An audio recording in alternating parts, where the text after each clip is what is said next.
আর কদিন বাদে আমার রাজত্ব হবে, আমার রাজত্বে এইরকম অত্যাচার হবে, সেটা আমি দেখিয়ে দিচ্ছি। তো বলছেন ওই এক পা দাঁড়িয়ে আছে, বিষয়টা কি বলছে? ওটা এক পদে দাঁড়িয়ে আছে, ওটা হলো ধর্ম। সত্য যুগে 4 পদ ধর্ম ছিল, ত্রেতা যুগে 3 পদ, তারপরে 2 পদ, আর এই কলিযুগে, যদিও এই কলিযুগ ধন্য, তবু এই কলিযুগে মাত্র 1 পদ ধর্ম। তাই এক পদে এক পায়ের উপরে দাঁড়িয়ে আছে। বলে তার উপরে তুমি এত প্রহার করছো? বলে এই এক পা ধর্ম মতে এই 28 নম্বর কলিযুগে তবে ধর্মের উপরেও এরকম অত্যাচার হবে, সেটা আমি দেখিয়ে দিচ্ছি। বলে এই গাড়িটাকে এত প্রহার করছো? বলে গাড়িটা হলো ধরিত্রী দেবী। এই 28 নম্বর কলিযুগ ধন্য বটে, তবে এই কলিযুগে এই ধরিত্রী দেবীর উপরেও এইরকম অত্যাচার হবে, সেটা আমি দেখিয়ে দিয়ে যাচ্ছি। তখন কলিরাজ করজোড়ে মহারাজ পরীক্ষিতকে বলছেন যে মহারাজ, আমি যখন এসে গেছি আপনার রাজত্বে, তা আপনি এক কাজ করুন, আমাকে একটু থাকার জায়গা দেন। তখন পরীক্ষিত মহারাজ 4টে জায়গা দিয়েছে, একটা জায়গা না। বলছেন তুমি একটা জায়গা চাইলে আমি 4টে জায়গা দিচ্ছি তোমার, সেখানে তোমার অবস্থান। কোথায়? প্রথমে বলেছিলেন দুটো ক্রীড়া, যেখানে তাস বসা দাবা খেলা হয়, বলে সেখানেই তোমার স্থান। 2 নম্বরে বললেন দুটো নেশা, বিড়ি পান সিগারেট সুরা, এই সমস্ত নেশা যেখানে হবে সেখানেই তোমার স্থান। আর অবৈধ স্ত্রী সঙ্গ যেখানে হবে সেখানেই তোমার স্থান। আর কোথায়? সোনা, অর্থাৎ যেখানে নৃশংস ভাবে পশু পক্ষী বলি হবে সেখানেই তোমার স্থান। তখন কলিরাজ খুব আনন্দ করছিলেন যে আমি মহারাজ কত দয়ার সাগর, আমি একটা জায়গা চেয়েছিলাম, মহারাজ 4টে জায়গা আমাকে দিয়েছে। সত্যি মহারাজ খুব ভালো, খুব নিজে খুব আনন্দ আত্মনা হয়ে গেছেন কলিরাজ। তখন কলিরাজ বলছে তুমি আমার এই রাজত্বে ঘুরে দেখে এসো, এই 4টে জায়গা যেখানে পাবে সেখানে তুমি থেকে যাবে। তখন 1 বছর ধরে এই কলিরাজ ঘুরেছিল মহারাজ পরীক্ষিতের রাজত্বে, কিন্তু এই 4টে জায়গার একটা জায়গাও তিনি পান না। ভাবতে পারেন যেরকম রাজত্ব ছিল তখন, আর এখন এই কলিযুগ ধন্য বটে, কিন্তু এই 4টে জায়গায় বেশি দেখা যায়, তাই না? তাহলে হচ্ছে এই জায়গাগুলো যারা যেখানে থাকবে, যেখানে হবে, সেখানে কলির অবস্থান করবে। এবং কলির কাজ কি? কলির কাজ আমাদেরকে কলির কবলে ফেলে নরকগামী করাবে, নিম্নগতি করাবে, তাই তো? এটা কলির কাজ। কারণ কলি দেখছে যে আমার রাজত্বে এরা হরিনাম করে চলে যাবে, আর আমার 84টা নরককুণ্ডের মধ্যে 3টে দৌড় ভর্তি হয়ে যাচ্ছে, 81টা নরককুণ্ড খালি আছে। তাহলে নরকে যদি না নিয়ে যেতে পারে, তাহলে নরককুণ্ড গুলো আমার ভর্তি হবে কি করে, তাই না? এখানে কলি টেনে রাখতে চাইছে। তাই এই জায়গাগুলো এখন এই 28 নম্বর যদিও কলিযুগ ধন্য, তো এই কলিযুগে এই প্রভাবগুলো বেশি। তো বলছে যারা এই কলির কবলে পড়ে থাকতে চাইছে, এই 4টে জায়গা মহারাজ পরীক্ষিতের আমলে কলিরাজ খুঁজে পান নাই। আর এই জায়গাগুলো যারা পছন্দ করছে, বলছে তারাও দুর্জনবে। দুর্জন কাকে বলছে সেটা বুঝিয়ে দিচ্ছে। কারণ তাদের প্রতি নিম্নগতি হবে, যতই হরিনাম করুক, হরিনামে নাচুক গাই, যদি এই 4টে জায়গার মধ্যে অবস্থান করেন তাহলে তাকেও নিম্নগতি হবে। এবার কি হলো? তখন আরো দেখুন কিভাবে কলির কবলে নিম্নগতি হচ্ছে, তার একটা উদাহরণ কি। যেমন কলির কাজ কি, যখন মহারাজ পরীক্ষিত জরাসন্ধের মুকুট মাথায় করে মৃগায় গিয়েছিলেন, জরাসন্ধের মুকুট মাথায় করে মৃগায় গিয়েছিলেন। এবার 4টে জায়গা যখন খুঁজে পান নাই কলিরাজ, তখন মহারাজের শরণাপন্ন হয়েছিলেন পরীক্ষিতে, হয়ে বলেছিলেন, মহারাজ আমি ভেবেছিলাম আপনি খুব দয়ালু, আমি একটা জায়গা চাইছি, আপনি চারটে চারটে জায়গা দিয়েছেন। সত্যি আপনার রাজত্ব, আপনার এই রাজত্বে এই চারটে জায়গার একটা জায়গা আমি খুঁজে পেলাম না, তাহলে আমি তো ফিরে যাব না, তাহলে আর একটা জায়গা দেন। তখন মহারাজ পরীক্ষিত বলেছিলেন যে তাহলে তুমি এক কাজ করো, ঐশ্বর্যের মধ্যে তুমি থাকো, হ্যাঁ, সোনার মধ্যে, ওই অর্থের মধ্যে তুমি থাকো, যার অর্থ আছে তার অর্থের একটা অহংকার, অর্থের মধ্যে সোনার মধ্যে যখন স্থান দিলেন, তখন কলিরাজ কি করলেন, খুব সুযোগ পেয়ে গেলেন, থাকার একটা জায়গা পেয়ে গেলেন, কারণ তখন অভাব কারো ছিল না, প্রত্যেকেরই অনেক ঐশ্বর্য ছিল। এবার ওই যখন জরাসন্ধের ওই রাজমুকুট পরে মৃগয়ে গিয়েছিলেন, তখন দেখুন কি অবস্থা হলো। মৃগয়ে গিয়ে সৌমিক মুনি ধ্যান করছিলেন, তিনি মুনি তো যখন ধ্যান করেন তার বাহ্যিক জ্ঞান হারিয়ে যায়, হয়তো সে বৃন্দাবনে লীলাস্মরণ করছেন। ঠিক সেই সময় ওই মহারাজ পরীক্ষিত গিয়ে ওই সৌমিক মুনির কাছে জল চেয়েছিলেন, যে আমার খুব তেষ্টা পেয়েছে, আমার খুব পিপাসা পেয়েছে, তুই একটু জল দাও আমাকে খেতে। কিন্তু মুনি তো বাহ্যিক জ্ঞান হারিয়ে ফেলেছে, সে হয়তো বৃন্দাবন লীলাস্মরণ করছে ধ্যানের মধ্যে দিয়ে, তাই সে জল দিতে পারেননি। তখন কলি কি করলো, দেখুন কলির কবলে পড়লে কিভাবে নিম্নগতি হয়।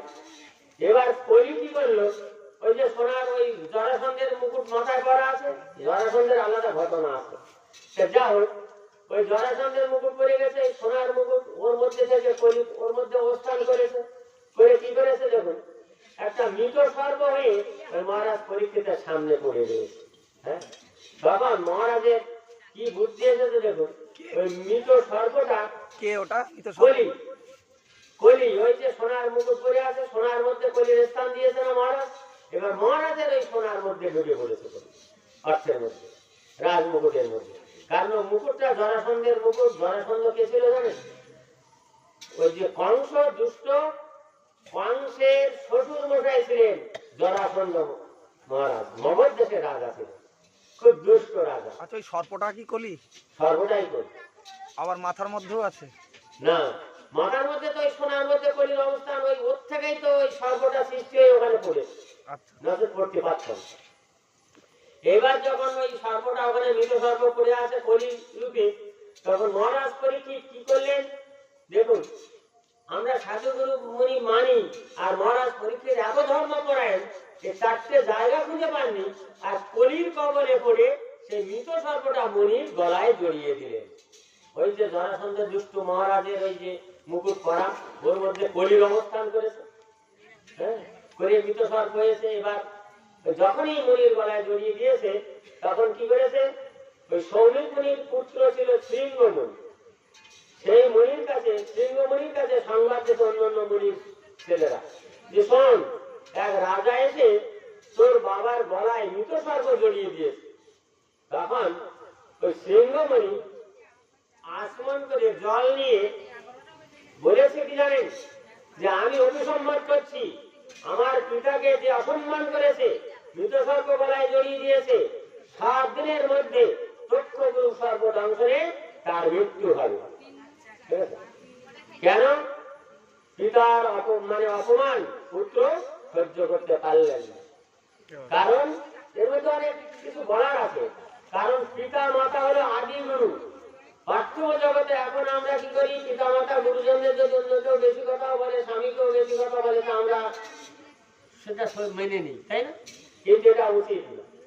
বলছে ক্রোধ দেখা ভক্ত বিদ্বেষী জনে, ভক্তের উপরে গুরুজনের উপরে যদি কেউ বেশি কথা বলে, ক্রোধ দেখায়, তার প্রতি তুমি ক্রোধ দেখা, অন্য কারোর প্রতি ক্রোধ দেখাতে বলেন। যা হোক, তাহলে কি হলো, এবার শৃঙ্গমণি যখন অভিসম্বাদ করে বাবার কাছে এসেছে, বাবার ধ্যান ভেঙে গেছে, ভঙ্গ হয়েছে, তখন বাবা বলছে, বাবা তোমার এই অপমান আমি সইতে পারিনি, সহ্য করতে পারিনি, আমি যে তোমাকে এই অপমান করেছে তাকে আমি অভিসম্বাদ করেছি। তখন সৌমিক মুনি, মুনি তো দয়া আছে, তা ক্ষমা করারও তার মুনিদের একটা ধর্ম। ধর্ম। এবার কি হয়েছে, সৌমিক মুনি বলছে, পুত্র তুমি তোমার অভিসম্পদ ফিরিয়ে নাও, অভিশাপটা ফিরিয়ে নাও। বলে কেন? বলে জানো, ওই পরীক্ষিত মহারাজার রাজত্বে আমরা বাস করি, আর আমারও দোষ আছে, আমার কাছে পিপাসার জল চেয়েছিল, আমি দিতে পারিনি, এই জন্য ওই মৃত সর্প আমার গলায় হয়তো জড়িয়ে দিয়েছে, তা তুমি অভিসম্পদ ফিরিয়ে নাও। সিংহ বলেছিল যে আমি যদি মুনিপুত্র হয়ে থাকি তাহলে আমার এই পিতার অপমান আমি কোনোদিন সহ্য করবো না, 7 দিনের মধ্যেই চক্ষুগ্রুপ দংশনে তার মৃত্যু হবেই। তাই যে হোক, রাজা হোক আর প্রজা হোক, সে আমার যাকে দেবে। আমার বাবাকে অপমান করেছে, সে অপমান আমি মেনে নেবো? কোনোদিন মেনে নেবো না। তখনকার রাজত্বে এরকম স্থিতি দেখুন। এবারে কি হয়েছে, যখন মেনে নিল না, ফিরিয়ে নিল না, তখন কি করলো, ওই সৌমিক মুনি তার শিষ্য গৌরমুখকে দিয়ে পাঠালো মহারাজ পরীক্ষিতের বাড়ি হস্তিনাপুর। কেন? যে তুমি সংবাদতন্ত্রতে দিয়েছো যে তোমার আর 7 দিন মাত্র পরমায়ু আছে, মুনিপুত্র তোমাকে অভিসম্পাদ করেছে। আর পরীক্ষিত মহারাজও বাড়িতে গিয়ে যখন ওই রাজ মুকুটটা কষাগারে রেখেছে, রাখার পরে তখন ভাবছে যে আমি খুব অপরাধ করেছি। হ্যাঁ, যে মুনির চরণ চিহ্ন স্বয়ং ভগবান ভক্ত ধারণ করে আছে, সেই মুনির চরণে আমি অপরাধ করেছি, কত একটা মৃত সর্প মুনির গলায় জড়িয়ে দিচ্ছি, আমি কতই না পাপ কর্ম করেছি, নিজে নিজে অনুতপ্ত হচ্ছে। ঠিক সেই সময় গৌরমুখ দিয়ে বলছে যে দেখুন, আপনি যে মৃত সর্প জড়িয়ে দিয়েছিলেন সৌমিক মুনির গলায়, তাই তার পুত্র শৃঙ্গ মুনি আপনাকে অভিসম্পদ করেছে। 7 দিনের মধ্যে চক্ষুগ্রুপ সর্বদংশনে আপনার মৃত্যু হবে, মুনি বাক্য লঙ্ঘন হবে না। সৌমিক মুনি বলেছিল তার পুত্রকে, তোমার অভিশাপ ফিরিয়ে নাও, ওই রাজার রাজত্বে আমরা বাস করি, তা ফিরিয়ে নিতে পারেননি। বলেছেন আমি যখন বলেই ফেলেছি, আমি যদি মুনিপুত্র হয়ে থাকি, আমার পিতার অপমান আমি সহ্য করবো না। 7 দিনের মধ্যে ওই রাজা হোক আর যেই হোক, চক্ষুগ্রুপ দংশনে তার মৃত্যু হবে। তাই তিনি কি করেছিলেন, মহারাজ পরীক্ষিত রাজ্য ঐশ্বর্য সব পরিত্যাগ করে তিনি বুঝেছিলেন যে আমার আর 7 দিন পরমায়ু আছে। তাই তিনি গঙ্গা ভাগীরথীর তটে গিয়েছিলেন হরিদ্বারে। হরিদ্বার থেকে আরো 80 কিলোমিটার ভিতরে রাজ্য হয়েছিল, সেখানে গিয়েছিলাম, সত্যি দর্শন করে এসেছি, সত্যি মনোরম জায়গা। ভাগবত যেটা বলেছে শাস্ত্র, সেটা বাস্তবে তার প্রমাণও আছে, বাস্তবে তার উপায়ন আছে, না গেলে ভাবা যায় না।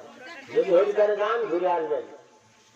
হরিদ্বার থেকে 80 কিলোমিটার ভিতরে সুকর তল নামক জায়গা, আমরা সুত্তাল বলি। সে ভাগ্য কি আমাদের আছে? আছে।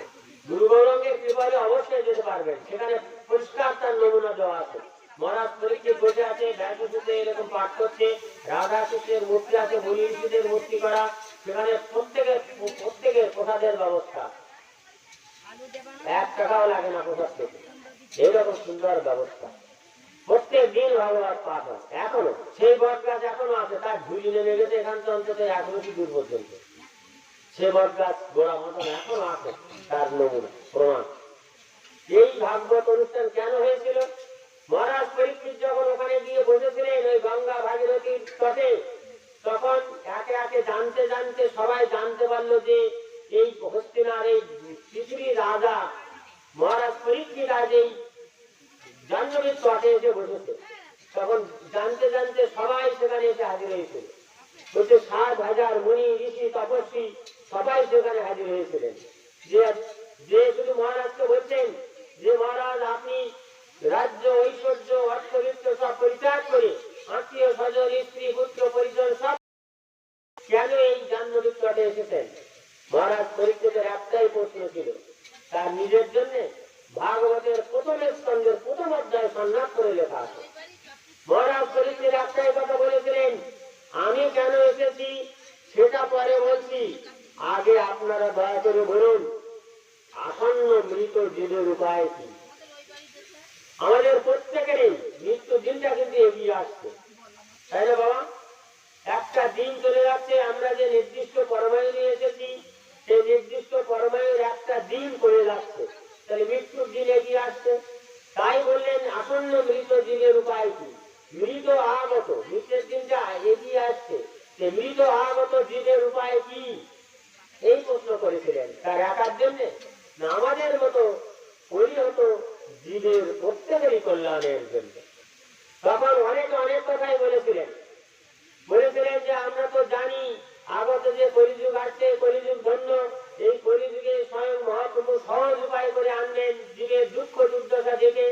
কারণ এই কলিযুগের স্বল্প পরমায়ু, স্বল্প মেধা, অন্নগত প্রাণ, এরা সত্য যুগের মতো 50,000 বছর ধরে ধ্যান করতে পারবে না। এরা ত্রেতা যুগের মতো মন মন ঘি ঢেলে যোগ্য করতে পারবে না, দাবারে মতো পরিচর্যা করতে পারবে না। তাই সহজ উপায় করে এনেছেন। আবার সনাতন গোস্বামী বাদও জিজ্ঞাসা করেছিলেন মহাপ্রভুর কাছে যে আপনি তো কলির জীবের দুঃখ দুর্দশা দেখে খুব সহজ উপায় করে এনেছেন, সেই কলির জীবের সহজ উপায় ধর্মটাও কিভাবে হবে সেটাও বলে দেন। মহাপ্রভু বলেছিলেন যে তুমি তোমার নামও যেমন সনাতন, প্রশ্নটা করে তেমনি সনাতন, অক্ষয় বস্তুর মতো অক্ষয় হয়ে থাকবে। তবে শোনো, সহজ উপায় ধর্মটা হলো পুণ্য কর্ম। এই পুণ্য কর্মের ফলটা উচ্চগতি হয়, ভগবত নাম প্রাপ্তি হয়, চির আনন্দ চির শান্তি লাভ করা যায়। আর আমরা নিত্য নৈমিত্তিক যে পাপ কর্ম করছি, কলির কবলে পড়ি, এই পাপ কর্মের ফল নিম্নগতি হয়, নরকগামী হতে হয়। হয়তো মনুষ্য দেহ আর পাওয়া যাবে না, নরক যন্ত্রণা ভোগ করতে হবে, আরো পশুগুলো জন্ম হবে। এটা রূপগোস্বামী পাঠ বলেছেন তার ভক্তি রসামৃত সিন্ধু গ্রন্থে। যা হোক, তাহলে আসন্ন মৃত জীবের উপায় কি, এই কথা খুঁজতে যে বিভিন্ন লোক বিভিন্ন কথা বলেছিল। মহাপ্রভু যখন বললেন যে এই কলিযুগের সহজ উপায় ধর্ম হলো নামে রুচি, জীবে দয়া, বৈষ্ণব সেবন, ইহা বহি ধর্ম নাই আর শুনো সনাতন। পুণ্য কর্ম সেই নামের প্রতি শুধু রুচি থাকলে হবে না, জীবের প্রতি দয়া থাকলে হবে না, বৈষ্ণব সেবন, কারণ তারা ভগবানের দিয়ে সব প্রসাদ পাবে, তাই তো? তাহলে যারা করে তারা সত্যিই খুব ভাগ্যবান, তাদের পূর্ণ স্বীকৃতি আছে। তার ফলে সাধুগুরু বৈষ্ণব আসিয়া মেলে, অল্প ভাগ্য হয় না। যাও, এবারে কি হয়েছে, যখন কোন উপায় হলো না, বিভিন্ন লোক বিভিন্ন কথা বলছে, মুনি ঋষি তপস্বী তারা বিভিন্ন কথা বলছে যে আপনি যোগ্য করুন, আপনি সাধুগুরু বৈষ্ণবের সেবা দেন। কিন্তু মহারাজ পরীক্ষিত মনোভূত হচ্ছেন না। মহারাজ পরীক্ষিত ভাবছেন যে যজ্ঞের আয়োজন করতে করতে আমার 7টা দিন ফুরিয়ে যাবে, আমার মুক্তির কোন উপায় হবে না, আমার আত্মার কল্যাণের কোন উপায় হবে না। এই সাধুগুরু বৈষ্ণবের আমন্ত্রণ করতে, তার যজ্ঞের ব্যবস্থা করতে হয়তো 7টা দিন ফুরিয়ে যাবে। তাই তিনি মনোভূত হন নাই। তিনি নয়নের জল ছেড়ে ঈশ্বর পরম কৃষ্ণ সত্যের আনন্দ বিগ্রহ আদি পুরুষাম গোবিন্দম সর্বকারণের কারণম, এর কাছে কেঁদে কেঁদে বলেছিলেন যে হে দয়াময়, আমার আত্মার কল্যাণ হবে না, হয়তো আমি মুনি ঋষির চরণে অপরাধ করেছি, যে মুনি ঋষির চরণ চিহ্ন স্বয়ং ভগবান ভক্তি ধারণ করে আছে। তাই আমার এই মনুষ্য জনতা বিতা হয়ে গেছে, আমি এতই পাপিষ্ঠ যে আমার আত্মার কল্যাণের কোন উপায় হবে না, আমার মুক্তির কোন উপায় হবে না।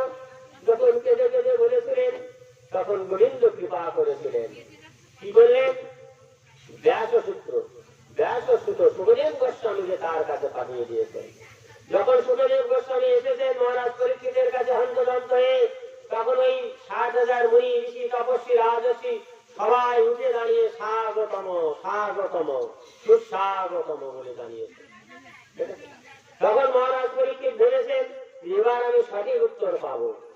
তাই তার কাছে জিজ্ঞাসা যখন করেছেন, আপনি সাধুজি যখন এসেছেন দয়া করে বলুন, আমার মাত্র 7 দিন পরমায়ু জেনে আমি এসেছি, তা আসন্ন মৃত জীবের উপায় কি, মৃত আগত জীবের উপায় কি, আপনি দয়া করে বলুন। তখন সাধুজি যে আমি অন্য কোন উপায় দেখছি না মহারাজ, একমাত্র উপায় যদি আপনি এই ভাগবত কথা শুধু শ্রবণ করেন এই 7টা দিন, তাহলে আপনার পরম গতি লাভ হবে। নিতাই গৌর হরি বল।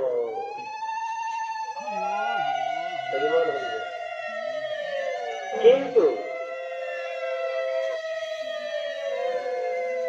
দুঃখের বিষয়, আমরা ভাগবত কথা শুনি বটে, কিন্তু মেনে চলি কত নয়। শাশুড়ি বৌমার গল্পের মতো এই বাবার এই মায়ের বাড়ির বাইরে গেলে সব ভুলে যায়, তাই না? বা মেনে চলি না, তাহলে আমাদের মুক্তির কোন উপায় হবে? যদিও উদ্ধবজি জিজ্ঞাসা করে ভগবানের কাছ থেকে বের করে নিয়েছে যে দুর্জন ব্যক্তির মুক্তির উপায়টা আপনি বলে যান, এই অন্তিম সময় অন্তিম লগ্নে কিভাবে দুষ্ট ব্যক্তি দুর্জন ব্যক্তি হলেও মুক্তি পাবে। তাহলে তারা কি মুক্তি পাবে না? এই এত সুন্দর 28 নম্বর কলিযুগ কি আর ফিরে আসবে? আবার আসবে, তবে তখন নাম্বারটা পাল্টে যাবে, তখন হবে 29 নম্বর কলিযুগ। তখন এত সহজে জীবের কল্যাণ হবে না, মুক্তি হবে না। তাই দয়া করে আপনি বলে যান। তাই উদ্ধবজির সাথে বললেন যে শোনো, আমি এই দুর্জন ব্যক্তি কারা এগুলো বলে দিলাম, এবারে শোনো। তাহলে সেইভাবে মহারাজ পরীক্ষিতকে নিয়ে ভাগবতী অনুষ্ঠান করেছিলেন সুখদেব গোস্বামী।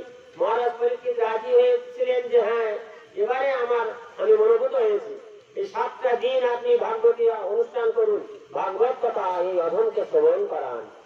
সঙ্গে সঙ্গে ভাগবতী অনুষ্ঠান করলেন, ভাগবত কথা শ্রবণ করালেন মহারাজ পরীক্ষিতকে। ওই 60,000 মুনি ঋষি তপস্বীর সবাই স্বর্গে 33 কোটি দেবতারা পর্যন্ত এসেছিলেন। তারা কুমণ্ডলিতে করে অমৃত এনেছিলেন। স্বর্গে যে অমৃত পান করে দেবতারা অমরত্ব লাভ করেছেন, সমুদ্র মন্থনের সময় যে অমৃত উঠেছিল সেই অমৃত এনেছিলেন কুমণ্ডলী ভরে। আর ওই ব্যাসসূতকে বলেছিলেন, হে ব্যাসসূত, আপনি আমাদের এই ভাগবতী অমৃত কথা পান করান, তার পরিবর্তে আমরা যে কুমণ্ডলী ভরে যে স্বর্গের অমৃত এনেছি, সমুদ্র মন্থনে যে অমৃত, এই অমৃত আপনাকে দান করব, ওই ভাগবত অমৃত কথা আমাদের দান করান। মহারাজ পরীক্ষিত বলেছিল হবে না, হবে না। কারণ পরীক্ষিত বলেছিল না সুখদেব গোস্বামী? সুখদেব গোস্বামী বলেছিল। মহারাজ পরীক্ষিত ভাগবত অনুষ্ঠানে রাজি হয়েছিল, ভাগবত অনুষ্ঠান হয়েছিল। মহারাজ পরীক্ষিত শুধু শ্রবণের জন্য ব্যস্ত, শুধু শ্রবণ করবে প্রথম থেকে শেষ পর্যন্ত। কিন্তু সুখদেব গোস্বামী যখন আসর করেছিলেন ভাগবতে, তখন দেবতারা যখন এসেছিলেন, তাহলে এই অমৃত কথা দানের পরিবর্তে ওই অমৃত দান করবেন। তখন সুখদেব গোস্বামী বলেছিলেন না, হবে না। কারণটা দেখুন কি সুন্দর দর্শন, মানে যুক্তি দেখিয়েছে। দৃষ্টান্ত না জানলে সিদ্ধান্তে আসা যায় না, যায়? কেন হবে না? তোমাদের ফিরে যেতে হবে। কারণ তোমরা তোমাদের যে পুণ্য শক্তির ফলে স্বর্গসুখ লাভ করতে পেরেছ, ওই পুণ্য শক্তি যতদিন হ্রাস না পাবে ততদিন তোমরা এই অমৃত কথা শুনতে পাবে না। তোমরা এই ভারত ভূমিতে যে জন্ম চাইছো, মনুষ্য দেহ দিয়ে মহাপ্রভুর কাছে বলছো যে হে দয়াময়, ধন্য এই 28 নম্বর কলিযুগ, ধন্য এই কলির জীব, ধন্য এই ভারত ভূমি, এই ধন্য ভারত ভূমিতে আমাদেরকে মনুষ্য দেহ দিয়ে পাঠিয়ে দাও। তখন মহাপ্রভুকে বললেন, চৈতন্য চরিতামৃতে পরিষ্কার উল্লেখ আছে, বলছে ক্ষীণে পুণ্য বিনশ্বতি। তোমরা যে পুণ্য বলে স্বর্গসুখ ভোগ করছো, এই পুণ্য যতদিন হ্রাস না পাবে ততদিন তোমরা এই ভারত ভূমিতে মনুষ্য দেহ পাবে না। সহজ উপায় মুক্তি এই সময় তোমরা আসতে পারবে না। আর সেই সময় যে আমরা এসেছি, এটা কত সৌভাগ্যের কথা। কিন্তু এসে কি হলো? খেলায় হারিয়ে ফেললাম এই মনুষ্য জন্ম, তাই না বাবা? খেলায় হারিয়ে ফেললাম। এবার কি হয়েছে দেখুন, যখন মহারাজ পরীক্ষিত তাদেরকে কেন ফিরিয়ে দিলেন, যে তোমাদের ওই পুণ্য যতদিন পুণ্য শক্তিতে হ্রাস না পাবে, তোমরা তো এখন স্বর্গসুখ ভোগ করার আশায় স্বর্গসুখ ভোগ করছো। আর এই মহারাজ পরীক্ষিত কি করেছে? সুখের আশা ত্যাগ করেছে, তাই না? রাজ্য ঐশ্বর্য, সে তো রাজা ছিল, সে রাজ্য ঐশ্বর্য, আত্মীয় স্বজন, স্ত্রী সন্তান সব পরিত্যাগ করে এসেছে, সব এই গোবিন্দ চরণে সঁপে দিয়েছে। তোমরা তো এরকম পারবে না। পারবে? পাচ্ছি আমরা, কজনায় পাচ্ছি? সব গুরু গৌরঙ্গের চরণে সঁপে দিতে কজনায় পাচ্ছি? তাহলে এই জন্য সুখদেব গোস্বামী ওই 33 কোটি দেবতাদের ওইখান থেকে ফিরিয়ে দিয়েছিলেন, তাদের সোনার ভাগ্য হয় নাই। আর মহারাজ পরীক্ষিত 1 সপ্তাহ শ্রবণের দ্বারা মুক্তি পেয়েছিলেন। সেই গোলক বৃন্দাবন থেকে পুষ্প সজ্জিত রথ এসে হাজির হয়েছিল শেষের সময়। আর দিব্য দেহ ধারণ করে মহারাজ পরীক্ষিত স্বধামে ফিরে গিয়েছিলেন, এটা কারোর জানা নেই। এই ভাগবত কথা শ্রবণের দ্বারা অন্য কিছুতেই স্বধামে ফিরে যেতে পারেননি। তাহলে আমরা শুনি বটে, কিন্তু মেনে চলি কজন নাই। তা দেখুন, বলছেন ভগবান কৃষ্ণচন্দ্র নিজ মুখে বলছেন উদ্ধবজিকে, আর উদ্ধবজির দ্বারা আমরা এটা জানছি। কি বললেন? শোনো, একটা তিতিক্ষ ব্রাহ্মণের ইতিহাস বলছি, সেই ইতিহাস জানলে তুমি বুঝতে পারবে যে দুর্জন ব্যক্তিও কিভাবে মুক্তি পায়, দুর্জন ব্যক্তিও মুক্তি পেতে পারে। হ্যাঁ, কি বললেন? বলেন শোনো উদ্ধব, দুর্জন ব্যক্তি কারা সেটা তো বললাম, এবারে শোনো। বলছেন যে উজ্জয়িনী নগরীতে একজন ব্রাহ্মণ বাস করতেন। সে পূর্বজন্মে সুকৃতির ফলে তার পিতা মাতার আশীর্বাদে সে বহু অর্থের মালিক ছিল, কিন্তু সে এমনই কৃপণ ছিল, একটা ভিখারিকে, একটা কাঙালিকে পর্যন্ত একটা কানা করিও দিতেন না। সাধুগুরু বৈষ্ণবকে দেওয়া তো দূরের কথা, কিছু দিতেন না। তার ইচ্ছা ছিল কি, এই বিষয়কে, অর্থকে আঁকড়ে ধরে রাখা। আমরা যেমন আছি, শিক্ষাটা দেখুন, আমরা যতই হরি হরি করি না কেন, বিষয়কে, অর্থকে আমরা আঁকড়ে ধরে আছি। এই বিষয়, অর্থ, বাড়ি গাড়ি, এটা আমরা শুধু আমার আমার বলি, কিন্তু আমি কার এ কথা আমরা কোনোদিন ভাবি কি? কোনোদিন আমরা বলে থাকি যে আমার বলতে কিছু নাই, আমি তো তোমার চরণে সব সঁপে দিয়েছি, আমার যা কিছু আছে সবই তোমার, এ কথা আমরা বলি না। তাই দেখুন কিভাবে দুর্জন ব্যক্তির মুক্তি হয় সেটা বলে দিলেন ভগবান নিজ মুখে, আমি বলছি না। বলছেন শোনো উদ্ধবজি, সেই এই উজ্জয়িনী নগরের এই ব্রাহ্মণ অর্থবিত্ত প্রচুর ছিল, খুব কৃপণ ছিল, একটা কানাকড়ি কাউকে দিতেন না। এমনকি যদি তার আত্মীয় স্বজন কোনো বিপদে পড়তো, রোগগ্রস্ত হতো, বিপদে পড়ে যদি তার কাছে যেত যে আমাকে কিছু ধার দাও, আমি আবার দিয়ে দেবো, কিন্তু ওই ব্রাহ্মণ ভাবতো এ হয়তো আমার এই অর্থ নিয়ে আর দেবে না, তাই কোনোদিন দিত না। কোন আত্মীয় স্বজন কাউকে দুটো পয়সা দিয়ে সাহায্য করেনি। এমনকি নিজের পত্নী, নিজের স্ত্রী, নিজের সন্তান, তাদের পিছনে দুটো পয়সা ভালোভাবে ব্যয় করত না। এতই কৃপণ, এতই বিষয়কে, অর্থকে আঁকড়ে ধরেছিল। তার ইচ্ছা ছিল এই অর্থ আরো কিভাবে বৃদ্ধি পাবে, এই বিষয় আরো কিভাবে বাড়ানো যাবে, আমাদের মতো তারও সেই ইচ্ছা ছিল। তাই ভগবান জানিয়ে দিচ্ছেন, দেখুন আমরা যেমন অর্থকে আঁকড়ে ধরে বসে আছি, বিষয়কে আঁকড়ে ধরে বসে আছি, সেই ব্রাহ্মণের এইরকমই ছিল। বিষয়কে আঁকড়ে ধরে বসেছিল, অর্থকে আঁকড়ে ধরে বসেছিল।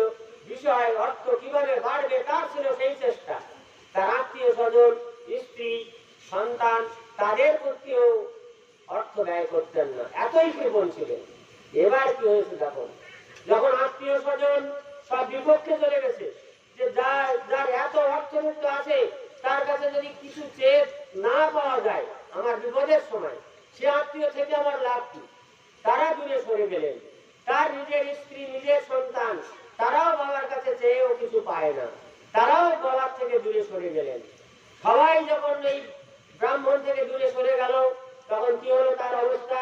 পঞ্চ দেবতা পর্যন্ত ক্ষিপ্ত হয়ে গেল।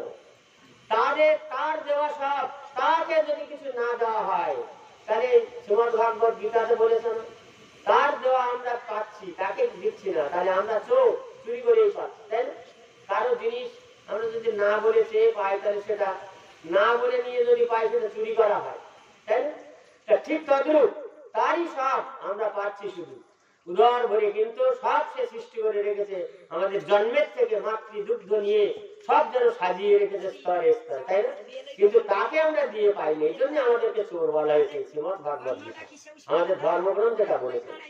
তো যা হোক, এবারে পঞ্চ দেবতা যখন খেপে গিয়েছে, কি শুনুন কি অবস্থা। উদ্ধব দিকে বলছে স্বয়ং ভগবান নিজ মুখে, আমি বলছি না, বলছে শোনো, যখন পঞ্চ দেবতা তার আত্মীয় স্বজন সব খেপে গিয়েছে, নিজের পত্নী, নিজের সন্তান সব খেপে গিয়েছে, তখন কি হয়েছে দেখো, বাড়িতে চুরি ডাকাতি শুরু হয়ে গেছে। আত্মীয় স্বজন, প্রতিবাসী কেউ আর ভালো করে দেখছে না, কেউ কোনো সাহায্য পায় না তার কাছে, আর কেউ ভালো করে দেখবে? আরো লেলিয়ে যায়, তাই না? যে ক্ষতি হোক, এর কাছে আমরা কোনোদিন সহানুভূতি পাইনি, কোন বিপদে আমরা এর কাছে বিপদ থেকে মুক্ত হওয়ার মতো কোনো কিছু পায়নি, এর এতই অর্থমৃত্যু আছে। তবু সবাই যখন খেপে গিয়েছে, চুরি দাঁড়ি শুরু হয়ে গেছে, ডাকাতি হয়ে গেছে। এবার ব্রাহ্মণ ভাবছে ডাকাতি করে যা নিয়ে গেছে গেছে অর্থমৃত্যু, কিন্তু সম্পদ কিছু তো আছে, জমি জমা তো আর ডাকাত করে নিয়ে যেতে পারে না, পারে পারে না। এবার কি হয়েছে দেখুন, পঞ্চদেবতা যখন খেপে গিয়েছে, প্রতিবাসী আত্মীয় স্বজন স্ত্রী সন্তান যখন খেপে গিয়েছে, সবাই ওই বাড়িতে অগ্নিদাহ হয়েছে। হঠাৎ আপনা থেকে দাউ দাউ করে আগুন জ্বলে উঠেছে। ভাবতে পারেন, অর্থকে আঁকড়ে ধরি, কিন্তু এই অর্থ নিয়ে যেতে পারবে না পরমার্থের কাছে। যে দিয়েছে তার কল্যাণে কিছু ব্যয় করতে হয়, তার ভালো গল্প আছে। যাও তাহলে এবার কি হয়েছে, অগ্নিদাহ ডাকাতে ডাকাত করলে তো কিছু থাকে, থাকে না বাবা? সব নিয়ে যেতে পারে, পারে না।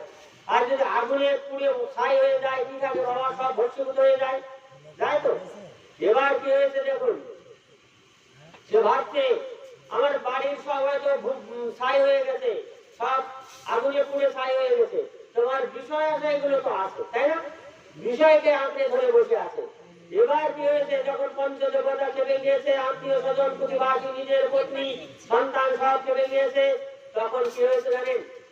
এতই কেমন জমির খাজনা গুলো দিত না, বহুদিন বাদে ওই জমি সব নিলাম হয়ে গেছে। সব তার ইচ্ছা হয় বাবা, আমার ইচ্ছে আপনার ইচ্ছায় কিছু হয় না। এবার সব নিলাম হয়ে গেছে, গিয়ে সব বিলিবর্তন করে নিয়েছে। তাহলে আর ওই ব্রাহ্মণের বলছে কিছু আছে? আছে বাবা, আর কিছুই নেই। যখন আর কিছুই নেই, তখন সে এবার ভাবছে, কি জানেন? ভাবছে যে হে দয়াময়, এত অর্থবিত্ত, এত সঞ্চয় করেছিলাম আমি, বিষয়কে আঁকড়ে ধরে রেখে এতই অর্থ বাড়িয়েছি, এই অর্থ না লাগলো আমার ভোগে, আর না লাগলো কোনো সাধুগুরু বৈষ্ণবের সেবায়, না লাগলো কোনো ভগবত সেবায়। হৃদয় গৌর হরি বল। দেখুন কিভাবে মুক্তি পাচ্ছে দুর্জন ব্যক্তি, তার উপায়টা একটু জেনে নিন। যদি একটু রাত হচ্ছে বাবা, অল্প সময়ের মধ্যে শাস্তি। এবার কি হয়েছে, উদ্ধবজিকে স্বয়ং ভগবান নিজ মুখে বলছেন, উদ্ধবজির দ্বারাই তো আমরা জানছি ভাগবতে লিপিবদ্ধ হয়েছে।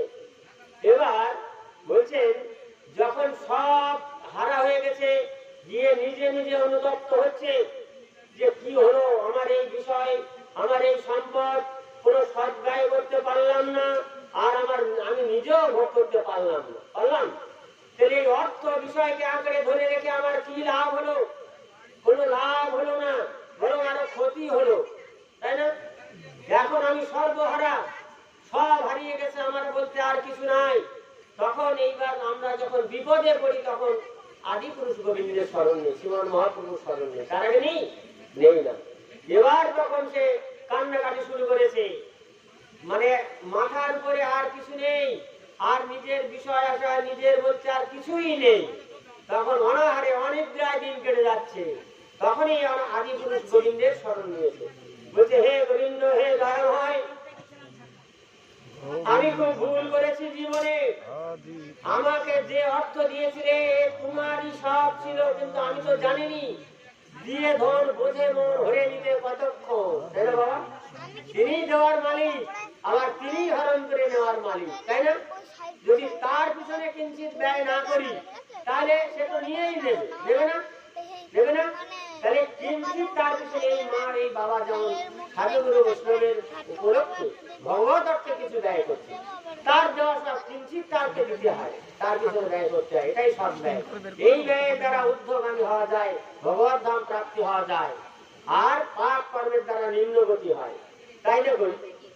বলছেন যে যখন নয়নের জল ছেড়ে কেঁদে কেঁদে বলছে সেই ব্রাহ্মণ, যার সবকিছু ছিল এখন আর কিছুই নেই, ব্রাহ্মণের 3 দিন অভুক্ত অবস্থায় আছে, 3 দিন খাওয়া নেই, ঘুম নেই, কোথায় থাকবে, থাকারও জায়গা নেই, বিষয় আশায় বলতে কিছু নেই, ভিক্ষা করতে যাওয়ার তো অভ্যাস নেই, কি করবে, শুধু ভাবছে আর কাঁদছে। নয়নের জল ছেড়ে দিয়ে বলছে, হে গোবিন্দ, আমার এ দশা কেন হলো? আমি জীবনে কোনো ভুল করেছি, তোমারই দেওয়া অর্থ আমি জেনেছি, কিন্তু আমি তোমার সেবায় লাগাতে পারিনি। আমি হতভাগ্য জীব, তাই তুমি আমার প্রতি এতই বিমুখ হয়েছ হে দয়াময়। আমি জানি তুমি দয়ার সাগর, করুণার সিন্ধু। আমি হয়তো ভুল করেছি, তাই তুমি আমাকে একেবারে ছেড়ে চলে গেলে হে দয়াময়। তোমার কি কোনো কৃপা আমি লাভ করতে পারবো না? যখন নয়নের জল ছেড়ে আদি পুরুষ গোবিন্দের কাছে কেঁদে কেঁদে জানিয়েছে, গোবিন্দ তখন কি সুন্দর কৃপা করেছে। গোবিন্দ কৃপা করেছে কি দেখুন, সেই ব্রাহ্মণ যে এখন একেবারে নিঃস্ব রিক্ত, তার মধ্যে আর কিছু নেই, তখন ওই ব্রাহ্মণের বাড়ির পাশ দিয়ে যেমন রাস্তা আছে, যেমন বাবার বাড়ির পাশ দিয়ে রাস্তা, এরকম রাস্তা দিয়ে একদল সাধুরা যাচ্ছে। তখন ওই ব্রাহ্মণ ডেকে ডেকে বলছে, কেঁদে কেঁদে বলছে, বাবা বাবা কোথায় যাবে বাবা? বলে কেন, তুমি জানো না এই যে এই পড়ুয়া ভবনে আজ ভাগবত পাঠ হবে, হরিবাস হবে, হরিনাম হবে, আগামীকাল মহোৎসব হবে, সেখানে হরিকথা আস্বাদন করব, পেট ভরে প্রসাদ পাবো, সেখানে যাচ্ছি আমরা। তখন ওই ব্রাহ্মণ বলছে, বাবা আমাকে একটু নিয়ে যাবে বাবা? তার মধ্যে অনেক ভালো মন্দ লোক আছে, তো অনেকে ভাবছে যে খুব মানে রুগ্ন হয়ে গেছে, 3-4 দিন অভুক্ত থাকলে কি হয়, বাবা নেই, ঘুম নেই, খুব রুগ্ন হয়ে গেছে। অনেকে যে না, একে নিয়ে যাওয়া যাবে না, অনেক দেরি হয়ে যাবে আমাদের যেতে। আর অনেকে হচ্ছে যাও, যেতে চাচ্ছে তো নাও না, সঙ্গে করে সঙ্গে করে নিয়েছে, নিয়ে ধরুন এখানে এসেছে। এবার এই হরিকথা শ্রবণ করেছে, করার পরে অনেক কিছু জেনেছে, জানার পরে প্রসাদও পেয়েছে। বলছে বাহ, তো খুব ভালো, হরিকথা শ্রবণ করলাম, প্রসাদ পেলাম, তাহলে আমার আর কোনো তো অভাব নেই, আছে আর কোনো অভাব নেই। তখন ওই হরিকথার মধ্যে দিয়ে যে শ্লোকটা উদ্ধবজিকে বলেছিলেন ভগবান কৃষ্ণচন্দ্র, যে আদ্যাম নিদহম সুলভম সুদুর্লভম প্রলভম সুকল্পম শ্রী গুরুদেব কর্ণধারম। মনুষ্য জন্ম পেয়ে যারা সদ্গুরু চরণ আশ্রয় করবে না, তাদের এই মনুষ্য জন্ম পাওয়াটাই বৃথা, তাদের এই মনুষ্য জন্ম পেয়ে কোনো লাভ হবে না। এই শ্লোকটার অনেক বিস্তারিত ব্যাখ্যা আছে বাবা, সে ব্যাখ্যায় আমি আর যাচ্ছি না। যা হোক, তখন এই কথাগুলো যখন শুনেছে যে মনুষ্য জন্ম পেয়ে যদি সদ্গুরু দেবের চরণ আশ্রয় না করি, গুরুদেবের আদেশ নির্দেশ মেনে না চলি, তাহলে আমি তো চিরশান্তি লাভ করতে পারবো না। সেই চিরশান্তির জায়গা, নিত্য চিরন্তন যে জায়গা, যে জায়গার লয় নেই, ক্ষয় নেই, ধ্বংস নেই, যেটাকে বলা হয় ভগবত ধাম, সেখানে তো পৌঁছতে পারবো না। কারণ যে শাস্ত্র তাকে বিরজা নদী বলেছেন, আমরা যেটাকে ভব নদী বলি, কারণ সমুদ্র বলেছেন শাস্ত্রটাকে। ওই কারণ সমুদ্র বিরজা নদীর অপর পারে চির শান্তি, চির আনন্দ, নিত্য চিন্ময় জগৎ, যার কোনো ক্ষয় নেই, লয় নেই, ধ্বংস নেই। আর আমরা যে ভূলোকে আছি, ভূবলোক, জনলোক, তপলোক, মহলোক, উপরে 7টা লোক আছে, আর নিচে অতল, বিতল, সতল, তলাতল, রসতল, পাতাল, 7টা তল আছে। এই 14টা পৃথিবী নিয়ে একটা ব্রহ্মাণ্ড। এই ব্রহ্মাণ্ডটা ক্ষণস্থায়ী, আজ আছে, দুদিন বাদে থাকবে না। এই ঘনভঙ্গুর ঘনস্থায়ী ব্রহ্মাণ্ডে আমরা ভাবছি আমরা চিরস্থায়ী, তাই না? তাহলে এই সমস্ত কথা শুনে ওই ব্রাহ্মণ বলছে কি জানেন, পাঠক বলেছে, বাবা আমাকে আপনার চরণে আশ্রয় দিতে হবে, কারণ গুরু কৃপা ছাড়া হবে না। ওই দৈত্যে তো গুরুদেব হাত ধরে তুলে নিয়ে যাবে, নিয়ে সেই চিরশান্তির জায়গায় পৌঁছে দেবে। তার গুরু আদেশ যদি মেনে না চলতে পারি, সদ্গুরু চরণ যদি আশ্রয় না করি, তাহলে পার ঘাটায় বসে বসে তো কাঁদিতে হবে। আমি তো আপনার মুখেই শুনেছি। তাহলে বলে সে কান্না তখন আর কেউই দেখিবে না। যদি হা গৌরা কৃষ্ণ বলে কাঁদিতে হয়, সময় থাকিতে কাঁদো বাবা, বলে সে কান্নার অনেক দাম আছে। আর ওই পার ঘাটায় বসে যদি কাঁদিতে হয়, ওই তখনকার কান্না আর কেউ দেখিবে না। ওই কাঁদিতে কাঁদিতে ফিরে আসিতে হবে, আবার নিম্ন জমিতে জন্ম হবে। কারণ সময় থাকতে সময়ের নাম করো না। তাই কি বললেন, ওই ব্রাহ্মণজি এবার চৈতন্য ফিরে পেয়েছেন, নিঃস্ব রিক্ত হয়ে গিয়ে ওই গুরুদেবের চরণ আশ্রয় করলেন। গুরুদেব তো দীক্ষা দেবেন না, বলে না বাবা, আমি শুনেছি আমার মধ্যে আর কিছু নেই, আমি মহারাজ পরীক্ষিতের মতো আমি সবই গুরু গৌরাঙ্গের চরণে সঁপে দিয়ে দেবো, আমার আর তো কিছু নেই, সবই সঁপে দেবো। এবার কি করেছে, বলে তাহলে স্নান করে এসো। স্নান করে আসার পরে কানে মন্ত্র দিয়ে দিল, বলে এবার সম্পর্কটা কি হলো? গুরুদেব আর আমি শিষ্য, তাহলে আমি যেটা বলবো সেটা তোমাকে মানতে হবে। বলে হ্যাঁ মানবো। বলে কৃষ্ণরা গায়ত্রী জপ করতে হবে। বলে হ্যাঁ করবো। বলে আমার তো কিছু নেই, গুরু গৌরাঙ্গই সম্বল এখন। বলে শোনো, আর কি করতে হবে জানো? শুধু কৃষ্ণরা গায়ত্রী জপ করলে হবে না, এই 28 নম্বর কলিযুগ ধন্য শ্রীমান মহাপ্রভুর অবতারের জন্য তিনি নিজে আচরি ধর্ম অপরে শিখায়, তিনি নিজে আচরণ করে জগতে শিখিয়ে দিয়ে গেছে এই নামের মালা ধারণ করতে হবে। তিনি নিজে নাম করে জগতে শিখিয়ে দিয়ে গেছে সংখ্যায় নাম করতে হবে, তাতে চঞ্চল মনকে বশীভূত করা যাবে। এবং সংখ্যায় নাম না করলে হবে না, এলোপাকারী নাম করলে হবে না, হিসেবে নাম করতে হবে এবং নিয়ম মেনে করতে হবে। সে নিয়মগুলো সব বলে দিলেন। বলে আচ্ছা ঠিক আছে তাই হবে। আরো শোনো, এই যে রাধা মাধবের এই একটা চিত্রপট তোমাকে দেব, এই রাধা মাধবের সেবা দিয়ে সেই প্রসাদ তোমাকে পেতে হবে, এলোপাকারী সেবা করলে হবে না। দেখেছেন গুরুদেবের নির্দেশ যে এগুলো মেনে চলতে পারবে তো? বলে হ্যাঁ অবশ্যই পারবো বাবা, আমি জীবনে যা ভুল করেছি এই ভুলের আর কোনো ক্ষমা নেই। এবার আপনি যেটা বলছেন এটা যদি মেনে না চলতে পারি তাহলে এরপর পশুর চেয়েও আরো নিচে জমিতে আমার জন্ম হবে। তাহলে কেন আপনার এই কথা মেনে চলতে পারবো না? আপনার এই কথা মেনে চলতে গিয়ে যদি আমি আমার মৃত্যুবরণ করতে হয় তবুও আমার মনুষ্য জন্ম ধন্য হয়ে যাবে। তাই হরি। তাই তিনি কি করলেন? এবার তার মধ্যে একটা বৈরাগ্য এসে গেল, তিনি পরম বৈষ্ণব হয়ে গেলেন, 1,00,000 সংখ্যায় নাম করেন। কারণ কাশী ধামে যখন মহাপ্রভু গিয়েছিলেন চন্দ্রশেখর আচার্যের ঘরে, তখন অনেক ব্রাহ্মণ এসে কইতে দেখাচ্ছিল যে এই আপনাদের এই গুরুদেব এটা দেখতে যা সুন্দর, আমরা এই গুরুদেবকে ভেট দেবো। তা গুরুদেব বলেছিল আমি ডাক্তার হাতে প্রসাদ পাই না, আমি লক্ষ্যপতির হাতে প্রসাদ পাই। তখন ব্রাহ্মণরা বলেছিল যে এ তো তাহলে বড় লোকের ঠাকুর। মহাপ্রভু বুঝিয়ে দিয়েছিলেন যে দেখো না, আমি বড় লোকের ঠাকুর নয়, আমি কাঙালের ঠাকুর। যারা এই সংখ্যায় 1,00,000 নাম করবে বলে তাদের আমাকে প্রসাদ দেওয়ার জন্য ডাকতে হবে না, আমি হামাগুড়ি দিয়ে তাদের হাতে প্রসাদ পাবো। তাই গৌর হরি বল।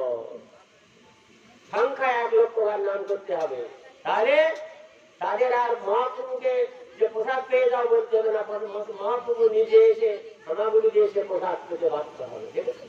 তাহলে এই ব্রাহ্মণকে বলে দিলেন, সব ব্রাহ্মণ তাই করলেন যে হ্যাঁ আমি 1,00,000 নাম করবো। এবার 1,00,000 করে নাম করেন, অল্প কিছু মাধবরী করেন, বয়স হয়ে গেছে তো বেশি তো করতে পারেন না। এবার অল্প করে মাধবরী করে ওই নদীর তটে ছোট্ট একটা কুটির বানিয়ে সেখানে থাকতে লাগলেন। আর তো কিছু নেই, আপন বলতে আর কিছু নেই। ওই রাধা মাধবীকে আপন করে নিয়েছেন আর গুরুদেবকে আপন করে নিয়েছেন। তার মধ্যে একটা বৈরাগ্য এসে গিয়েছে। 1,00,000 করে হরিনাম করেন, আর কি করেন, ওই যা মাধবরী করে আনেন পাক করে ওই রাধা মাধবের সেবা দেন, দিয়ে সেই প্রসাদ পান। কিরকম বৈরাগ্য এসে গেল? যে এত দুর্জন ছিল তার মধ্যে দেখো গুরু কৃপায় কিরকম বৈরাগ্য এসে গেল। এবারে কি হলো দেখুন, ওই পাড়ার কিছু ছেলেরা এরা জানে যে এ ভীষণ কৃপণ ছিল, একটা ভিখারিকে একটা কানাকড়ি পর্যন্ত দান করতেন না, একটা আত্মীয় স্বজনকে 2 পয়সা দিয়ে, প্রতিবেশীকে 2 পয়সা দিয়ে সাহায্য করতেন না, এত কৃপণ ছিল। তাই তারা কি করতে লাগলেন, তার এই দণ্ডটা লাঠিটা কোনো সময় নিয়ে লুকিয়ে রাখতেন, এই জপের মালাটা হয়তো নিয়ে একটু ছেড়ে রাখতেন। কিন্তু দেখো বৈরাগ্যের কি গুণ, তার মধ্যে ক্রোধ আর থাকল না।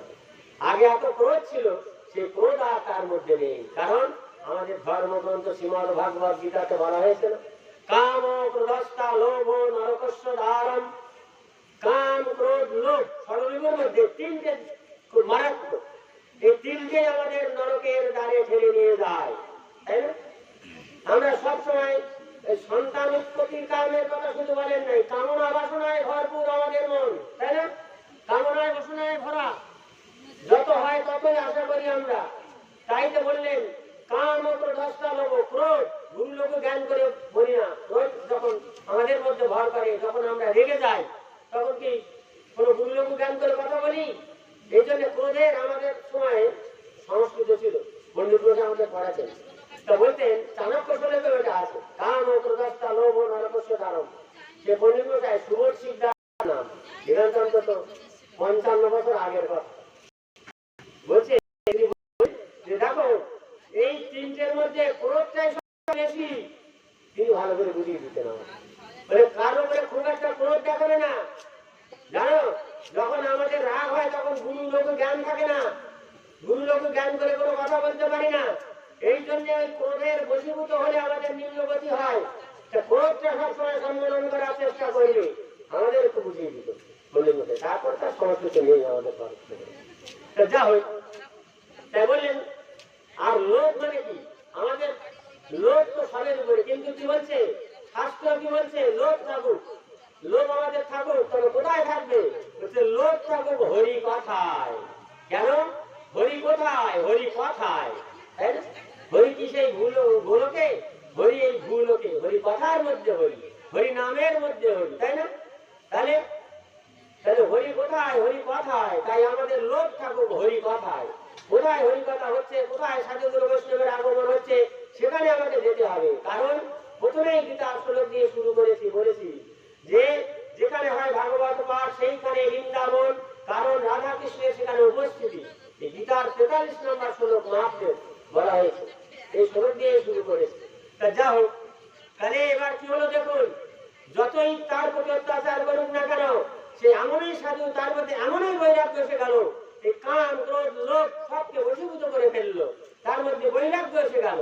এবার যখন বৈরাগ্য এসে গেল, তখন স্বয়ং গোবিন্দ কি বললেন, কৃষ্ণ সদনে ফিরে যাবেন, উদ্ধবকে বললেন দেখো এইরকম যতই দুর্জন ব্যক্তি হোক, যদি শেষের সময় এইরকম বৈরাগ্য এসে যায়, তাহলে এইরকম এই বৈরাগ্য রূপ তরণী দ্বারা সেই ভগবত ধাম লাভ করা যায়, চিরশান্তি লাভ করা যায়, চির আনন্দ লাভ করা যায়। নিতাই গৌর হরি বল, হরি বল।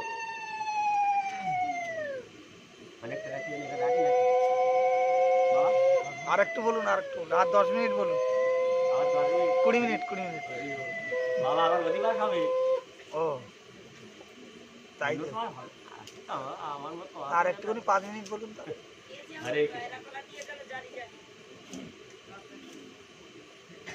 বলি কথা একটু বলতাম, জানেন এই কলিতে যারা মানে অসৎ পথে চলে, অসৎ পথে অর্থ উপার্জন করে, তারা তাড়াতাড়ি এগিয়ে যায়, তাই? আর সৎ পথে যারা থাকে তাদের খুব দুঃখ কষ্ট নেমে আসে, তাই? তাই হয় তো বাবা?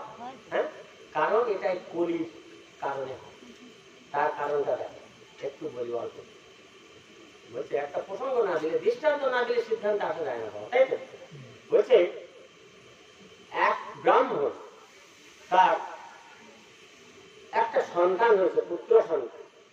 তার 5 বছর বয়সে, সন্তানের বয়সটা যখন 5 বছর হয়েছে, তখন তার স্ত্রী মারা গেছে। স্ত্রী যখন মারা যাচ্ছে, তখন ওই ব্রাহ্মণকে বলে যাচ্ছে যে দেখো আমি তো এই সন্তানকে লালন পালন করতে পারলাম না, তাই এই সন্তানের পিতা বলতেও তুমি, মাতা বলতেও তুমি।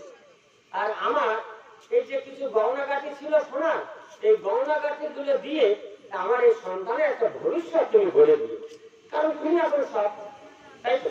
এবার কি হয়েছে, সন্তানটা 5 বছর বয়স, তখন ওই ব্রাহ্মণটা খুব দুঃখ করেছে যে সেই তো এই 5 বছরের সন্তান নিয়ে আমি কিভাবে মানুষ করব, কি করব, খুব চিন্তায় পড়েছে। পড়ার পরে ব্রাহ্মণ ভাবছে, ব্রাহ্মণ ভাবছে যে আমি একটু বৃন্দাবনে যাব, আমার অনেক দিনের ইচ্ছা, তা আমি কি করি, এই যে এতগুলো সোনার গহনা রেখে গেছে, একটা বাক্সে ভরে ভালো করে রেখে, তাহলে এই সোনা দিয়ে ছেলের ভবিষ্যৎ করতে বলেছে, কিন্তু আমি যখন বৃন্দাবনে যাব এগুলো কিভাবে কোথায় রাখবো, তাহলে এক কাজ করি, আমার এক গরিব বন্ধু আছে, তাহলে সে বন্ধু আমার খুব আপনজন, তাহলে এই গহনা কাঠি করে বাক্সটা, কাঠের বাক্সটা আমার বন্ধুর কাছে রেখে আমরা বৃন্দাবনে চলে যাবো। এবার এই সোনার গহনাগুলো ওই বন্ধুর কাছে রেখে বৃন্দাবনে গেছে। বেশ বৃন্দাবনে বহুদিন ঘুরেছে, ঘোরার পরে আবার বাড়ি ফিরে এসেছে। বাড়ি ফিরে এসে ওই বন্ধুর কাছে গেছে, গরিব বন্ধুর কাছে, যে আমার সেই গহনা কাঠির বাক্সটা দাও। মানে বণিক বন্ধু ভাবছে, যখন বৃন্দাবনে গেছে ভাবছে যে এত ভারী, এর মধ্যে নিশ্চয়ই কোনো মূল্যবান বস্তু আছে, না তো আমার কাছে কেন দেবে। ও খুলে ওই সোনার গহনাগুলো সব বের করে নিয়েছে, নিয়ে অন্য কিছু ইট পাথর বালি এই ভারী জিনিস দিয়ে ওই বাক্সটাকে ভারী করে দিয়েছে। এখন ওই বন্ধু এসে ওই গরিব বন্ধুর কাছে গিয়েছে, গিয়ে বলছে আমার সেই বাক্সটা দাও বন্ধু। এবার বাক্সটাও ফিরিয়ে দিয়েছে। তখন ও বাড়িতে গিয়ে ও বিশ্বাস আছে বন্ধুর প্রতি, বাড়িতে গিয়ে বাক্সটা খুলে দেখছে যে ওর মধ্যে সেই সোনার গহনাগুলো নেই। তখন ওই ছেলেটাকে নিয়ে আবার কানতে কানতে সেই বন্ধুর বাড়ি এসেছে, এসে বলছে বন্ধু তোমার কাছে আমি যে বাক্সটা রেখে গেছি এতে সোনা ভর্তি ছিল, আমার স্ত্রীর গহনা কাটি, আমার এই ছোট শিশুর একটা ভবিষ্যৎ করার জন্য সেই গহনাগুলো তুমি নিয়ে এনেছো, এর মধ্যে সেই গহনাগুলো নেই। বলে এখান থেকে বেরিয়ে যাও, বলে দেরি করলে ঘোড়া ধাক্কা দিয়ে বের করে দেবো। অবশ্য তার জিনিস তার আর নেই, গলা ধাক্কা দিয়ে বের করে দেবো, সম্পর্ক নষ্ট হয়ে গেল অর্থের জন্য। হ্যাঁ, এতই অর্থের মহিত আমরা। এবার কি হলো দেখো, সেই গহনাগুলো একটা বাঁশের লাঠির মধ্যে রেখে দিয়েছে, বুঝলে, যেখানে যায় ওই লাঠিটা নিয়ে যায়।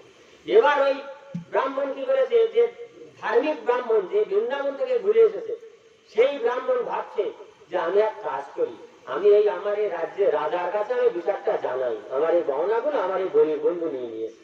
এখন ওই ধার্মিক ব্রাহ্মণ ওই বাচ্চা ছেলেটাকে নিয়ে ওই রাজামশাইয়ের কাছে গেছে, রাজার কাছে গিয়ে বলছে রাজামশাই আমি একটা বিচার জানাতে এসেছি আপনার কাছে। এবং কাঁদছে, নয়ন জলে বুক ভাসিয়ে বলছে রাজামশাই আমি যখন বৃন্দাবনে গিয়েছিলাম আমার স্ত্রী মারা গিয়েছিল, তার কিছু গহনা ছিল, এই ছেলের ভবিষ্যতে করার জন্য বলে গিয়েছিল আমার স্ত্রী। আমি বৃন্দাবনে যাওয়ার সময় আমার এই গহনাগুলো আমার ছোটবেলার বণিক বন্ধু ওই বন্ধুর কাছে রেখে গিয়েছিলাম, আর আমি ফিরে এসে দেখছি সেই গহনা সেই সোনার জিনিসগুলো কিছু নেই, এতে শুধু মাটি পাথর ভর্তি, এতে আর কিছু নেই, দেখুন এই বাক্সটা। রাজামশাই বলছে সত্যি কথা বলছে তো? বলে হ্যাঁ।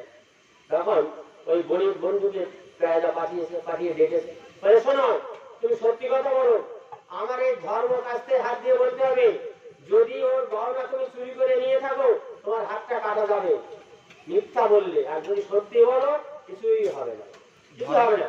কিসে হাত দিতে হবে? ধর্ম কাশি আছে একটা, ধর্ম কাস্তে, বুঝলে, রাজা আগেকার দিনে আরো থাকতো কিছু ধর্মীয় কিছু থাকতো যে তার প্রমাণ করানোর জন্য। এবার কি করেছে, বাঁশের লাঠিটা তাড়াতাড়ি ওই ধার্মিক বন্ধুর কাছে দিয়ে দিয়েছে, ওটা তো গহনা ভর্তি, দিয়ে ধর্ম কাস্তে হাত দিয়েছে, দিয়ে বলছে যার সোনা তার কাছে দিয়ে দিয়েছে, আমি কোনো সোনা নেই। এবার কি হয়েছে, বেঁচে গেছে, তাই তো, তার আর হাত কাটা যায়নি। দেখো অধর্মটা খুব শীঘ্র চলে, আর ধর্মের নৌকা ধীরে ধীরে চলে, বুঝলে, কিন্তু ধর্ম আছে, ধর্ম অতীতে ছিল, ভবিষ্যতেও থাকবে, বর্তমানেও আছে। আর ও তো বুঝতে পারছে না যে এই লাঠির মধ্যে সোনা আছে। সোনা আছে, রাজা তো জানে না। এখন শোনো খুব মজার গল্প, এত তাড়াতাড়ি হয় না, মানে সেই এত বন্ধু তাড়াতাড়ি রসও দেওয়া যায় না। না, সেই বন্ধুকে বলেছে এই একটু ধরতো না, হ্যাঁ ধরতে বলেছে, লাঠিটা ধরেছে, ধরো লাঠিটা ধরেছে। তাহলে ওর কাছে, তাহলে ওই বলেছে যার ধর্ম কাছে যখন হাত দিয়েছে তখন বলছে যার সোনা তার কাছে দিয়েছে, আমি কোনো সোনা নেই, এটা বাস্তব, তাই তো। এবার দেখো পরে আবার লাঠিটা নিয়ে এসে কিন্তু সোনা ভরা, এবার দেখো কি অবস্থা। তখন রাজা বলছে এই এ যদি মিথ্যে বলবে তাহলে এর হাত কাটা যেত, এ মিথ্যে বলিনি, তুমি মিথ্যে বলছো, তুমি সত্যি করে বলো তো।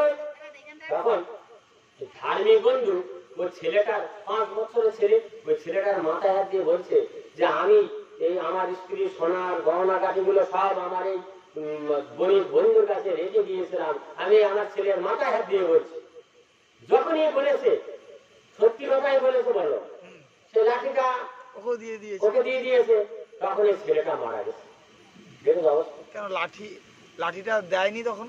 লাঠিটা দিয়ে দিলেও ও যে এর কাছে বলেছে যে বন্ধু চুরি করেছে, কিন্তু রাজা বলছে না, ও যদি চুরি করবে তো হাত কাটা যাবে, ওকে হাত কাটা যায়নি, তাহলে ও সত্যি বলছে, তুমি মিথ্যে বলছো। এবার এ যখন ওই ছেলের মাথায় হাত দিয়ে বলেছে তখন ছেলেটা মারা গিয়েছে। তখন কি লাঠি কি ওই লাঠি তখন ওর হাতে ছিল, বন্ধুর হাতে লাঠি হাতে, ছেলেরা মাথায় হাত দিয়ে বলেছে, ওর হাতে তো সোনা, বলছে না আমার বন্ধু সোনা চুরি করে নিয়েছে, আমি ছেলের মাথায় হাত দিয়ে বলছি। তখন ছেলেটা মারা গিয়েছে, মানে ছেলেটা মারা গিয়েছে। এটা যখন মারা গিয়েছে তখন রাজা দেয় তুমি মিথ্যাবাদী, তুমি মিথ্যা কথা বলেছো, তাই তোমার ছেলে মারা গেছে, হ্যাঁ তুই চলে যাও ওখান থেকে। তখন কাঁদতে কাঁদতে চলে যাচ্ছে, তখন যখন চলে যাচ্ছে লাঠি গায়ে বণিক বন্ধু নিয়ে নিয়েছে। সোনাগুলো নিয়ে নিয়েছে। যখন হাত দেয় তখন লাঠিটা ছিল। ছিল, সেজন্য ছেলেটা মারা গেল। এবার দেখো কত মজার কথা, এবারে কি হয়েছে, কাঁদতে কাঁদতে যাচ্ছে যে হে দয়াময়, ছেলেটা মৃত ছেলেটাকে কোলে করে নিয়ে যাচ্ছে যে আমি সত্যি কথা বললাম আর আমার ছেলেটা মারা গেল, হে দয়াময় এ কি তোমার লীলা, আমি তো কিছু বুঝতেই পারছি না, আমি তো মিথ্যা কিছু বলিনি, আমি তো সত্যি কথাই বলেছি, তাই আমার ছেলেটা মারা গেল, হে দয়াময়।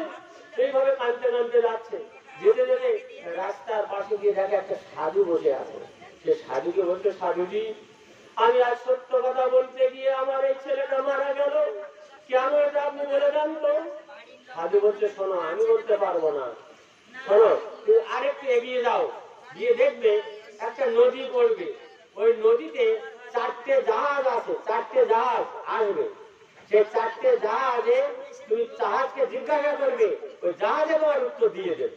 হ্যাঁ, এখন সেই 4টে জাহাজ কি জানো, বলছে একটা হচ্ছে সত্য যুগের সত্যের জাহাজ, আরেকটা ত্রেতা যুগের একটা জাহাজ, আরেকটা দাপর যুগের, আর একটা কলি যুগের। হ্যাঁ, 4টে যুগের 4টে জাহাজ আছে। এবার প্রথম জাহাজকে বলছে, জাহাজ ঘুরেও আমার একটা প্রশ্নের উত্তর দিতে হবে।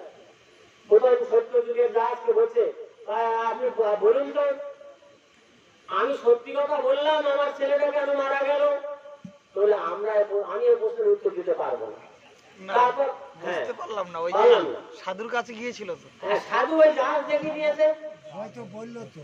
সাধু জাহাজকে দেখিয়ে দিয়েছে, ওই জাহাজে তোমার উত্তর দিয়ে দেবে, কারণ এই কলি মিথ্যে এগিয়ে যাচ্ছে সেটা প্রমাণ করবে তো, নিজে বললে তো হবে না, মানবে না, মানবে কেউ, তাহলে 4 যুগের 4টে জাহাজকে দেখিয়ে দিয়েছে।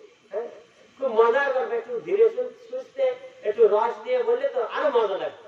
তা যা হোক, সময় অতিরিক্ত হয়ে গেছে। না না, বলুন না, না, না। আছি আমরা। এখন কি হয়েছে বাবা, হ্যাঁ, দাঁড়ান রস দাঁড়ান, করতে হবে। গল্প। এখন কি হয়েছে বাবা, দ্বিতীয় জাহাজ হলো কি, ত্রেতা যুগের জাহাজ, ত্রেতা যুগ স্বরূপ দ্বিতীয় জাহাজ, তার কাছে জিজ্ঞাসা করেছে যে আমি সত্যি কথাটা বললাম আমার ছেলেটা কেন মারা গেল, বাবা আমার এই উত্তরটা দাও। দ্বিতীয় জাহাজ বলছে আমি তো উত্তর দিতে পারবো না, এর পরের কাছে জিজ্ঞাসা করো। এবার দাপরের জাহাজ এসেছে, বলছে দাপরের জাহাজের কাছে জিজ্ঞাসা করছে যে দয়া করে আপনি বলুন যে আমি সত্যি কথাটা বললাম আমার ছেলেটা কেন মারা গেল। তারপরে জাহাজগুলো আমি উত্তর দিতে পারবো না। এবার কলির কাছে, কলির জাহাজ এসেছে, কলির কাছে গিয়ে বলছে আর তো আমি কারুর কাছে প্রশ্ন করতে পারবো না, আপনি দয়া করে বলুন, আপনি তো শেষ, দয়া করে বলুন আমি সত্যি কথাটা বললাম আমার ছেলেটা কেন মারা গেল। তখন কলি বলছে, শোনো তুমি মিথ্যা কথা বলতে পারবে, আমি বললাম কলি, এই কলিতে যারা মিথ্যে বলবে তারাই জয়ী হবে, জানো তুমি, সত্যটা ধীরে ধীরে যায় আর মিথ্যাটা খুব তাড়াতাড়ি এগিয়ে যায়। যারা মিথ্যেকে অসৎ উপায় অবলম্বন করে অর্থ উপার্জন করে তারাই বেশি ফেলে ফুলে বড় হয়, আর যারা সৎ পথে থাকে তারা অনেক দুঃখ কষ্ট ভোগ করে। তা দেখো, তোমাকে একটু মিথ্যে কথা বলতে হবে, পারবে, তাহলে তোমার এই মৃত ছেলে বেঁচে যাবে। দেখো কলির কাণ্ড। তা বলছে সাধু একটু ধার্মিক লোক তো, বলছে আমি তো বৃন্দাবন থেকে ঘুরে আসলাম, আবার আমাকে মিথ্যে কথা বলতে হবে।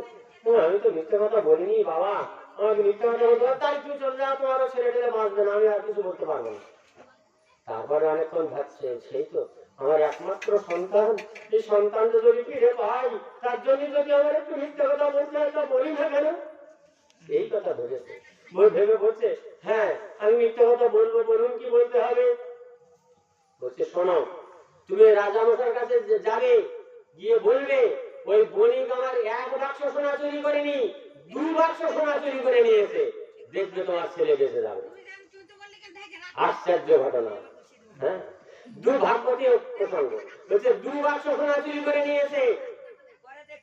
এবার ওই কলি বলে দিয়েছে, এবার ওই ধার্মিক ব্রাহ্মণ কানতে কানতে সেই মৃত ছেলে, 7 দিনের মৃত ছেলে নিয়ে ওই রাজপ্রাসাদে গিয়ে হাজির হয়েছে। রাজামশাই বলছে, রাজামশাই রাজামশাই আমি এখনো সত্যি কথা বলছি। বলে বলো, বলে শুনুন, আমার 1 বাক্স নয় 2 বাক্স সোনা আমার বণিক বন্ধু চুরি করে নিয়েছে। যেই এই কথা বলেছে তখন এই মৃত ছেলেটা, 7 দিনের মৃত ছেলে উঠে বসে বলছে, বাবা একটু জল দাও। সে রাজার সাক্ষাতে গায়ের লোম শিউরে উঠবে। ভাগবতী তত্ত্ব বলছে, বাবা একটু জল দাও। তখন রাজা আশ্চর্য হয়ে গেছে। রাজা বলে, সে কি সত্যি তাহলে ব্রাহ্মণ সত্যি কথা বলেছে? এই শিগগির পেয়াদা পাঠিয়ে দে, শিগগির যাও বণিক ব্রাহ্মণকে ডেকে আনো। এবার বণিককে ডেকে এনেছে। বণিক বন্ধুকে ডেকে এনে বলছে, শোনো, তুমি ওই তোমার এই বন্ধুর 1 বাক্স সোনা চুরি করনি, তুমি 2 বাক্স সোনা চুরি করেছো। ও সত্যি কথা বলেছে, তাই ওর ছেলেটা বেঁচে গেছে। ওর সোনাগুলো ফিরিয়ে দাও, নচেৎ তোমার মৃত্যুদণ্ড হবে। তখন সেই বণিক বন্ধু এবার আর মিত্রে আশ্রয় নিচ্ছে না। এবার বলছে, রাজামশাই আমি সত্যি কথা বলছি, আমি 2 বাক্স সোনা নিইনি, আমি 1 বাক্স সোনা নিয়েছিলাম। অবস্থা, আমি 1 বাক্স সোনা নিয়েছিলাম। ধর্মটা ধীরে ধীরে চলে, ধর্মের নৌকা ধীরে চলে, ঘোড়ায় পড়লে ডুবে যায় না। অধর্মের নৌকা জোরে চলে, ঘোড়ায় পড়লে ডুবে যায়, বুঝলে? তখন বণিক বলছে, বন্ধু যে আমি 1 বাক্স সোনা নিয়ে এলাম, আমি ফিরিয়ে দিচ্ছি। বাবা আমার মৃত্যুদণ্ড দিও না ঠাকুর, হে রাজামশাই আমার মৃত্যুদণ্ড দেবেন না, আমি সেই 1 বাক্স সোনা নিয়ে ফিরিয়ে দিচ্ছি। এবার 1 বাক্স গেল কোথায়? তা যদি না হবে তাহলে ওর ছেলে বেঁচে গেল কি করে? না, আমি সত্যি কথাই বলছি, আমি 1 বাক্স নিয়ে দেবো। এবার ফিরিয়ে দিল। তাহলে পরিণতি কি হলো দেখো, যে অর্থের মোহিত এ নরকগামী হলো। আর যে ধার্মিক ব্রাহ্মণ একটা মিথ্যা কথা বলেছিল, যেমন ধর্মরাজ যুধিষ্ঠির একটা মিথ্যা কথা বলেছিল বলে নরক দর্শন হয়েছিল। এর নরক দর্শন হয়েছিল তো সে ভগবত ধাম লাভ করে গিয়েছিল। নিতাই গৌর হরি বল। দুঃখ পেল, কষ্ট পেল, তবু সে ভগবত ধাম ফিরে পেল, চিরশান্তি পেল। আর এর এই চঞ্চকতার জন্য মিথ্যে হয়ে সোনানি হয়তো অনেক এগিয়ে গেল, কিন্তু নিম্নগতি হলো, পশুজনী প্রাপ্তি হতে হলো। কোন পথে যাব এটা আমাদের ভাববার বিষয়। আপনারা বিচারক মন্ডলী, আপনারাই ভাববেন। যা হোক, ভাগবতীর কথা এখানেই রাখছি। বাবা যদি কিছু ভালো হয়ে থাকে আমার শ্রী গুরুদেবের কৃপা বলে গ্রহণ করবেন। যদি কিছু ভুল ত্রুটি হয়ে থাকে ধৃষ্টতা মনে করে, নির্বোধ সন্তান মনে করে ক্ষমা করে নেবেন। যদি কারোর মনে কোনো আঘাত লাগা কথা বলে থাকি সেটাও আমি নির্বোধ সন্তান মনে করে আপনাদের চরণে ক্ষমা চেয়ে নিচ্ছি, আপনারা ক্ষমা করে দেবেন। জয় জয় শ্রী শ্রী শ্রী গুরু নিতাই গৌর সীতানাথ প্রেম প্রেমানন্দে।